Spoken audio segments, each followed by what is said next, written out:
রাজনৈতিক নেতাদের জন্মস্থানে সেই দলের একটা প্রভাব থাকে দীর্ঘদিন, এটা স্বাভাবিক।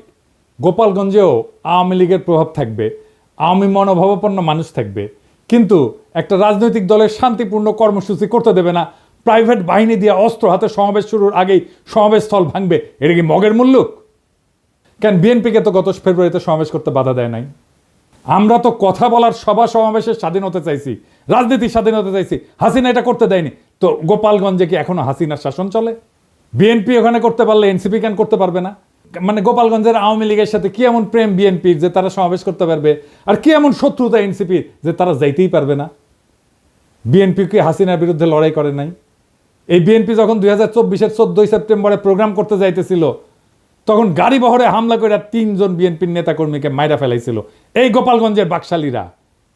আর আজকা বিএনপির কর্মীরা উল্লাস করিচ্ছে আওয়ামী লীগের মতোই, যে এনসিপি মার খাইছে, দাওয়া খাইছে, উল্লাস করিচ্ছে। হ্যাঁ, কি বেকুবের বেকুব রে। তো বিএনপি পরে প্রোগ্রাম করলো যখন, তখন কোনো খুনোখুনি হইল না কেন? কোনো অ্যারেঞ্জমেন্ট হয়েছিল নিশ্চয়ই।